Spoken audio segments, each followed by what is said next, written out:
Welcome back to the Accelerator program. In this training, we are going to run through some of the fundamentals when it comes to building your ideal physique through resistance training.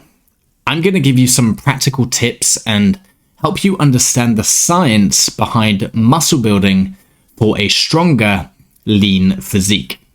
And the first question that we need to ask ourselves is, why do we actually need to resistance train to build our ideal physique? And I want to use one of my clients, Muz, as an example. Now, you should include resistance training in any phase whatsoever, whether it's a fat loss phase, whether you're trying to lose weight, or your focus is around building muscle. And there are 4 reasons why. Number 1, resistance training helps to increase your muscle fiber size, and this is known as hypertrophy or hypertrophy, however you want to pronounce it. You actually grow on the days that you are not training, but when you do go and engage in any form of resistance training, you are lifting weights, you're actually breaking down that muscle, and that's known as atrophy. And hypertrophy is the growth of a muscle. So when you actually break that muscle down, well, adequate protein intake is going to repair and rebuild that new tissue. And to use Muz as an example, when we first started working together almost 5 years ago, he wanted to drop body fat and he wanted to lose weight. And I remember the initial discussion that we had, he wanted to look like a Men's Health cover model. And he never really understood how they built athletic physiques. And he was under the impression that they would take performance enhancement drugs. Some of them might have. But when we worked together and I helped him break down exactly how to build muscle, how to drop body fat at the same time, well, the outcome was that he achieved a world-class physique. He was lean, his muscles were full, and he'd built an adequate amount of tissue whilst in a dieting phase. Number 2, resistance training is going to improve your overall strength and function. So when you lift heavier loads, your body has to adapt to overcome that load next time round. So if you're lifting 100 kilos on the bench press, well, next time round, the 100 kilos, your body's adapted to lifting that load. Therefore, you've increased your strength and you can ultimately add more load to that bar or challenge the muscle another way by increasing the number of sets or the number of reps. Number 3, resistance training actually helps to elevate your metabolic rate. So in our previous session, we talked about your basal metabolic rate, and muscle is much more metabolically active than fat.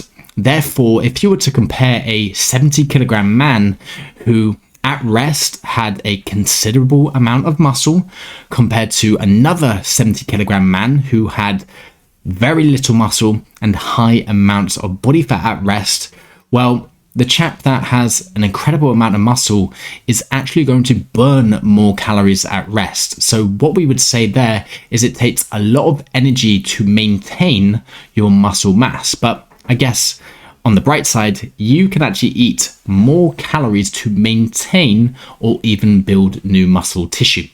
And then number 4, resistance training positively affects your testosterone and your insulin sensitivity.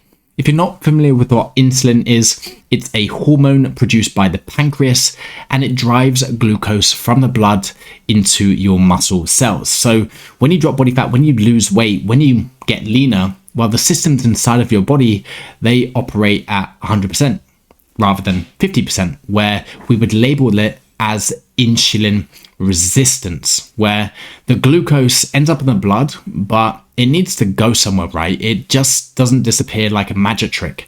Abracadabra, you wave your wand, it disappears.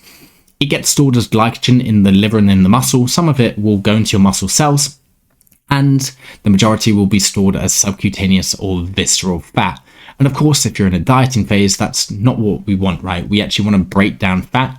Therefore, if we can improve that mechanism and increase insulin sensitivity, you're going to drive more nutrients from the blood into your muscle cells. So we would argue that engaging in any form of resistance training or exercise or physical activity can increase glucose transportation from the blood into your muscle cells 7 to 20 times more compared to resting conditions. So when you actually combine resistance training or weight training, however you want to call it, with physical activity steps, that's going to be the most effective way to sculpt your desired physique. And in later sessions, I'll probably talk about why cardio actually isn't needed. It's just a tool that you can use to improve your cardiovascular health. Moving on, Hypertrophy 101. How do we actually build muscle? Now, I've actually already told you that when we resistance train, we actually break down those muscle fibers. And I want you to think of these muscle fibers as bridges. And we're breaking down multiple bridges across that session. And then on your rest days, or when you have adequate protein consumption, that's going to repair those bridges and it's going to add more brick and mortar. Therefore, the bridge is stronger.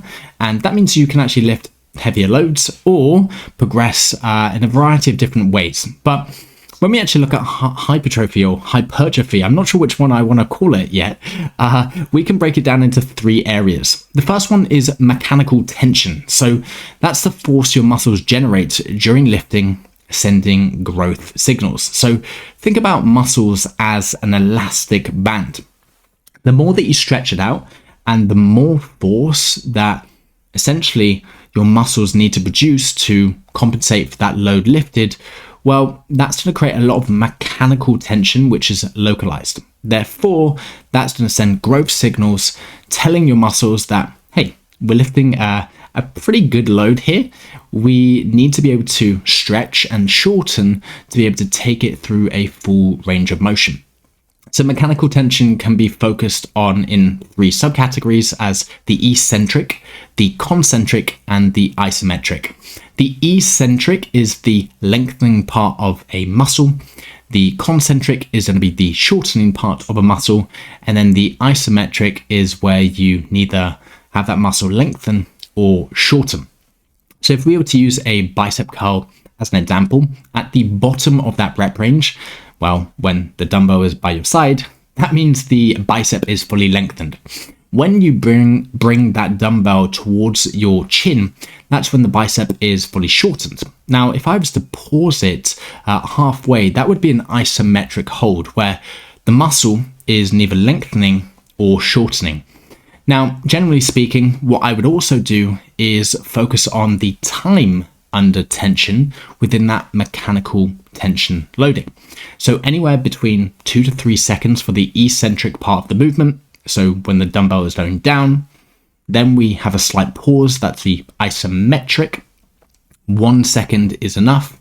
And then for the concentric, when you bring that dumbbell back up in the bicep curl, anywhere between 1 to 2 seconds, a very explosive contraction.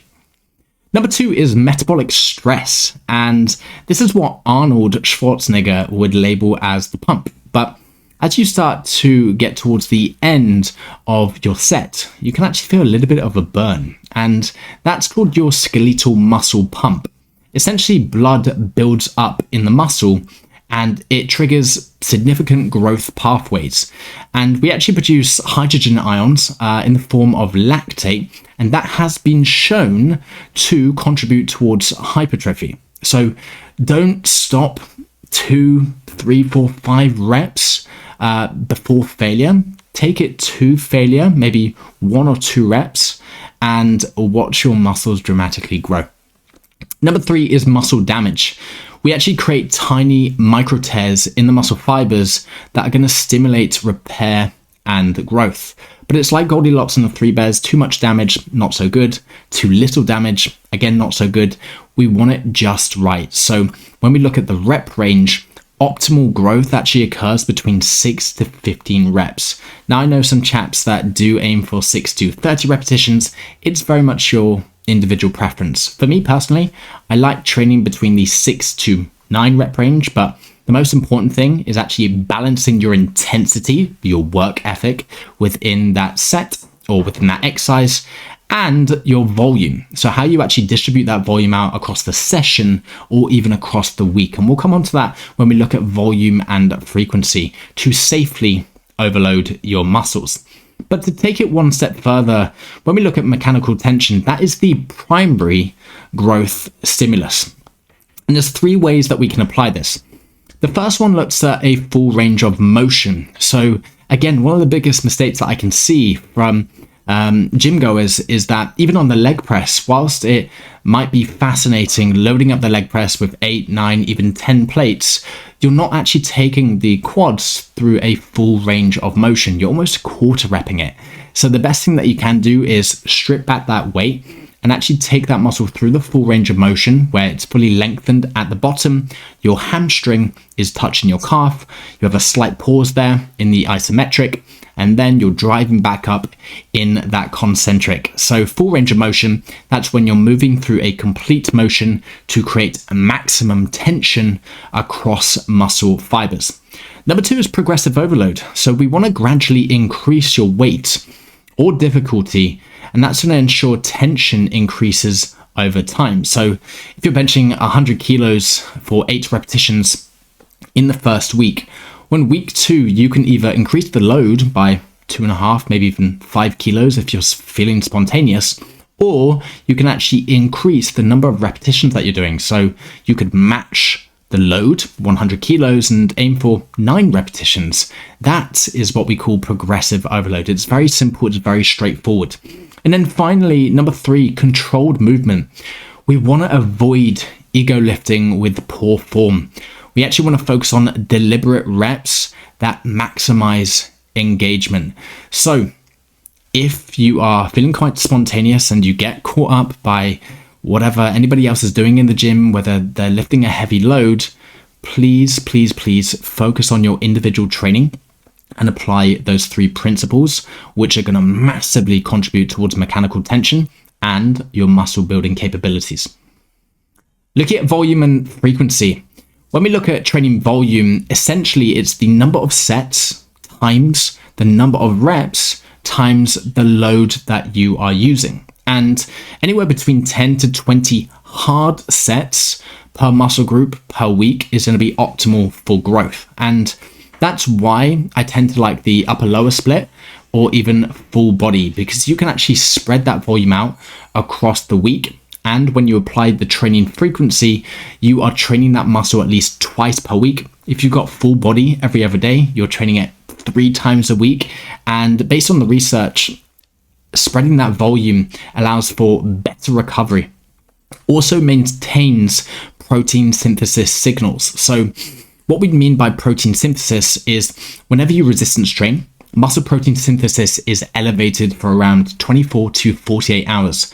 So of course, if I'm doing full body every other day, let's say on the Monday I've trained, well, for the next 24 to 48 hours, that muscle protein synthesis is elevated. It's going to contribute towards muscle building capabilities. Let's say I rest on the Tuesday, well, the number of hours left for muscle protein synthesis to be elevated starts to reduce. And then by Wednesday, let's say we're back at baseline. Well, guess what? By resistance training, I'm then going to stimulate muscle protein synthesis. So we're always in that state of muscle protein synthesis, but it is really important to focus on your recovery within those sessions and outside of those training sessions.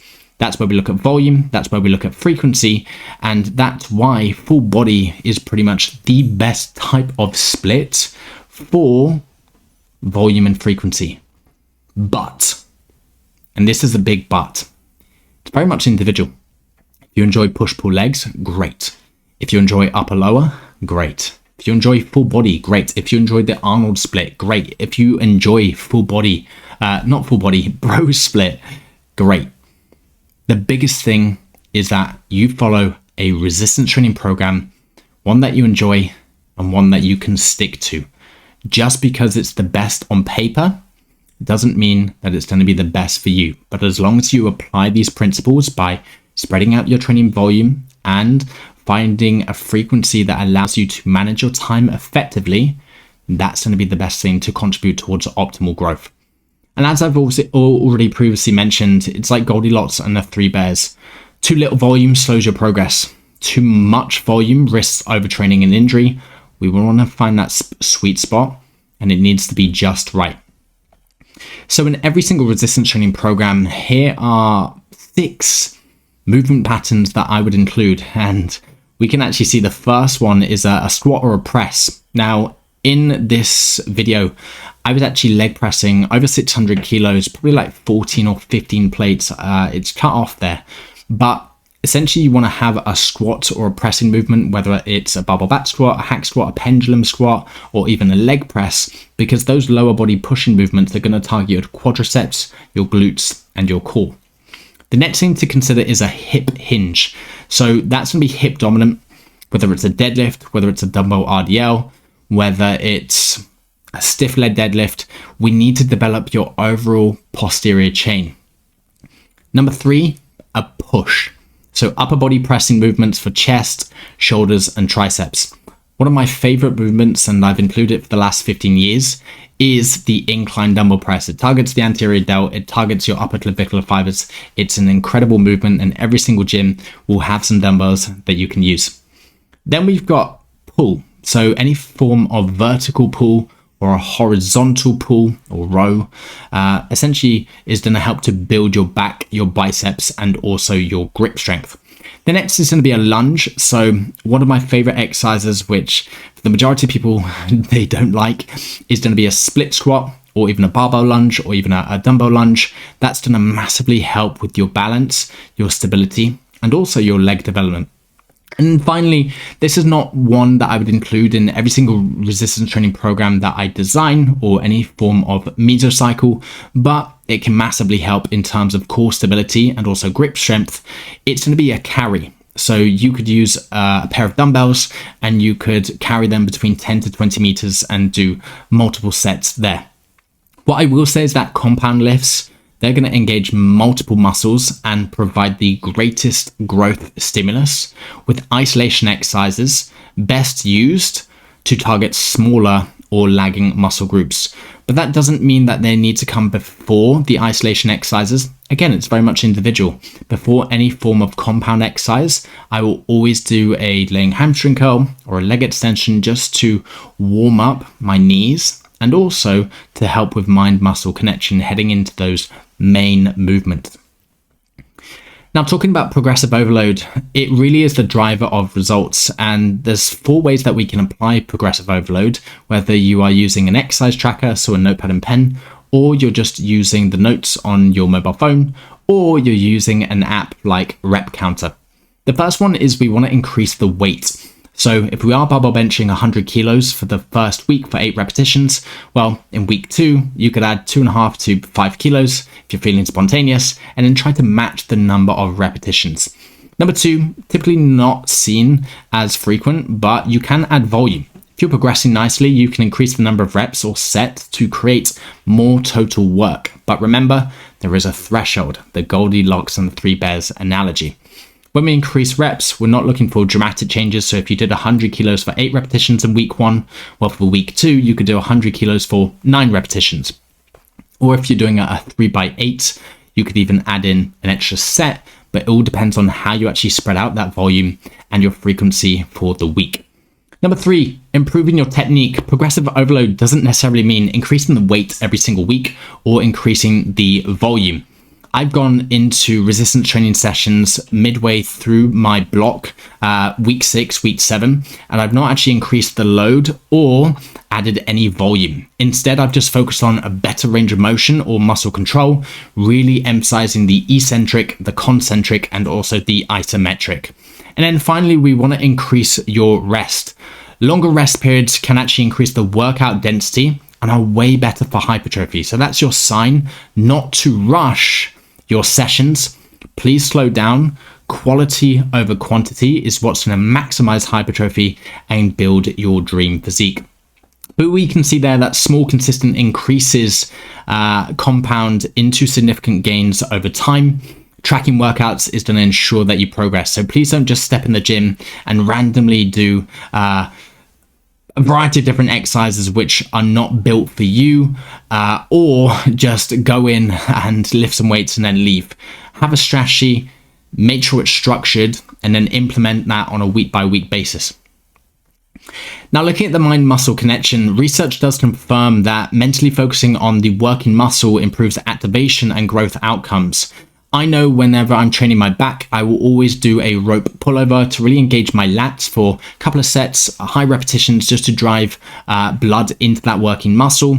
Again, when it comes to my leg development as well, just because when I tore my ACL and my meniscus, my right quad doesn't fire as well as my left, I may even do a hamstring curl or a leg extension just to develop that mind muscle connection and drive blood into my quadricep. But there's 3 ways that we can break it down. The first one is visualization. Mentally pitch the target muscle contracting and stretching during each rep. Number 2, controlled movement. If you think you're going slow, go slower. So using slower, deliberate repetitions to enhance your muscle engagement is going to maximize your progress. And then number 3, tactile feedback. This is something I don't do frequently, but when it comes to my quad training, I will touch the working muscle occasionally just to reinforce the mind muscle connection. So if I can't feel my right quad firing, I may even touch it, and then that's going to allow to enhance the effectiveness of every set whilst reducing the risk of injury or illness through improved form.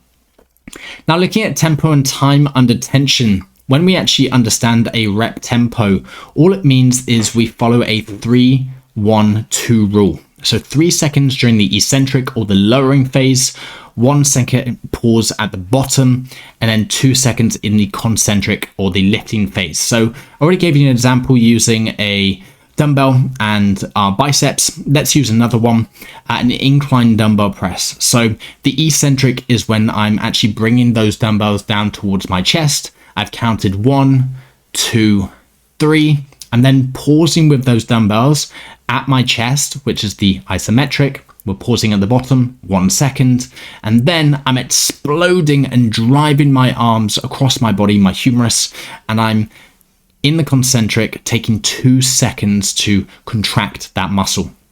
When we actually increase time under tension, it does enhance metabolic stress, which is one of the drivers of hypertrophy, and muscle damage. So that's something really important to consider. Please don't use momentum. Please don't rush your sets. There's so many times that I've seen guys just swing on the weight's moving them rather than then controlling the weight. So slower controlled reps are going to improve form and muscle engagement, especially when heavier weights aren't possible. And finally, recovery and consistent progress. Consistency is going to be the foundation, which we talked about, but there's 4 areas that we can look at when it comes to muscle building. Number 1, big one, it's going to be sleep. If you're not sleeping, you're not going to produce growth hormone. We need to aim for 7 to 9 hours of good quality sleep every single evening to repair tissues and to optimize hormone production. We're basically recharging our batteries. Your mobile phones, they need to be recharged using electricity when you plug it into a port. It's the same with our bodies. We need sleep to recharge our energy levels. Number 2 is nutrition. Adequate protein, calories, and nutrients are going to support muscle repair and growth. When we've got those amino acids, those 20 amino acids, and in particular leucine, which drives muscle protein synthesis within our diet, well, those bridges that we've broken down through resistance training, we're going to be able to repair them. Then number 3, we got consistency, tracking your progress and actually committing to a plan for 4 to 6 weeks before making any changes. You don't need to swap out exercises. You don't need to change the reps. All you need to do is just apply the principles that we talked about in this training to see real results. And for 99% of men, they struggle with that because they look at shiny objects. They've got shiny object syndrome and they're looking for the next best thing when the reality is they just need to be consistent. And then finally, stress management. Acute stress, pretty good for us. But if we've got chronic stress, high stress is going to increase cortisol. That's a troublemaker, which can actually break down muscle and hinder fat loss. But all we need to remember is that muscle growth happens outside the gym during recovery and rewards patience and persistence over time. I shall see you in the next training where we look at building your resistance training program.